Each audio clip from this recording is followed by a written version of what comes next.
इतिहास गवाह है कि भारतीय संतों ने योग और ध्यान के बल पर पूरे विश्व को चौंकाने का काम किया है। साथ ही कठिन साधना के जरिए इंद्रियों पर संयम रखने और शरीर को हर मौसम के अनुकूल बनाकर भी सबको हैरान किया है। यही वजह है कि योग और अभ्यास के मामले में भारत का स्थान शीर्ष पर है। वहीं योग की बारीकियों को जानने व सीखने के लिए विश्व के कोने कोने से लोगों का भारत आगमन होता रहता है। इसी क्रम में हम आपको मध्य प्रदेश के एक ऐसे संत के बारे में बताने जा रहे हैं जिनकी एक झलक पाने के लिए न सिर्फ देश बल्कि विदेशों से भी भक्त का आगमन होता रहता है। हम बात करने जा रहे हैं सियाराम बाबा की। आइए सियाराम बाबा के बारे में कुछ दिलचस्प और हैरान कर देने वाली बातें जानते हैं। हम जिन संत के बारे में आपको बता रहे हैं वो सियाराम बाबा मध्य प्रदेश के खरगोन जिले के नर्मदा तट पर स्थित भाटियाण आश्रम के संत हैं।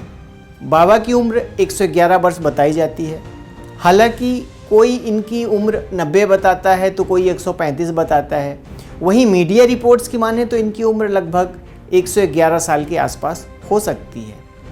बाबा भगवान हनुमान जी के परम भक्त हैं और आपको निरंतर श्री रामचरितमानस का पाठ करते मिल जाएंगे। ऐसा माना जाता है कि सियाराम बाबा का जन्म महाराष्ट्र के मुंबई में हुआ था और उन्होंने 7वीं 8वीं क्लास तक की पढ़ाई की है।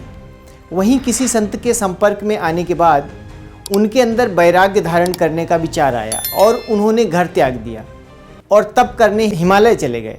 हालांकि उसके बाद का जीवन काफ़ी रहस्यमयी रहा है और इस बारे में शायद ही किसी के पास कोई जानकारी हो। सियाराम बाबा की एक ख़ास बात यह है कि वो दान में सिर्फ 10 रुपये ही लेते हैं। अगर कोई 10 रुपये से ज़्यादा उन्हें दान दे तो वो बाकी पैसा उन्हें लौटा देते हैं। कहते हैं कि एक बार विदेश से कुछ लोग बाबा के दर्शन करने के लिए उनके आश्रम गए और उन्होंने 500 का नोट बाबा को दान में दिया, लेकिन बाबा ने 10 रुपये काट कर बाकी पैसे उन्हें लौटा दिए। इसके अलावा सियाराम बाबा समाज कल्याण में भी अपनी भागीदारी देते हैं। मीडिया रिपोर्ट्स की माने तो बाबा ने नर्मदा घाट की मरम्मत और बारिश से बचने के लिए शेड बनवाने के लिए 2,57,00,000 रुपये दान में दिए थे। ये पैसा उन्हें आश्रम की डूब के मुआवजे के रूप में दिया गया था। वहीं एक निर्माणाधीन मंदिर के शिखर निर्माण के लिए सियाराम बाबा ने 5 लाख रुपए दान दिए थे। ठंडी हो या गर्मी, सियाराम बाबा आपको हर वक्त एक लंगोट में ही नजर आएंगे। ध्यान साधना के बल पर उन्होंने अपने शरीर को मौसम के अनुकूल बना लिया है, इसलिए कड़ाके की ठंड भी उनका कुछ नहीं बिगाड़ पाती। वहीं इतनी उम्र होने के बावजूद वो अपना पूरा काम स्वयं ही करते हैं। वो अपना भोजन खुद ही बनाकर खाते हैं। बाबा के नाम के पीछे की भी कहानी दिलचस्प है। कहते हैं कि बाबा ने 12 वर्षों तक मौन व्रत धारण करके रखा हुआ था। वहीं जब बाबा 12 वर्षों बाद अपना मुंह खोला तो उनके मुंह से पहला शब्द निकला सियाराम। इस वजह से गांव के लोगों ने उनका नाम सियाराम रख दिया और अब बाबा सियाराम बाबा के नाम से ही जाने जाते हैं। इसके अलावा उन्होंने 10 वर्षों तक खड़ेश्वर तप भी किया था। ये एक कठिन तप होता है। इसमें तपस्वी को सोने से लेकर दिन भर के सारे काम खड़े रहकर करने होते हैं। ये सब बाबा की योग साधना से ही संभव हो पाया। लोग कहते हैं कि बाबा के खड़ेश्वर तप के दौरान नर्मदा नदी में बाढ़ आ गई थी और पानी बाबा के नाभि तक आ गया था, लेकिन बाबा अपनी जगह पर ही बने रहे। श्रद्धालु बाबा को चमत्कारी संत मानते हैं। सियाराम बाबा रोजाना 21 घंटे रामायण पाठ करते हैं। गांव के लोग बाबा से जुड़ी कई चमत्कारिक घटनाएं बताते हैं।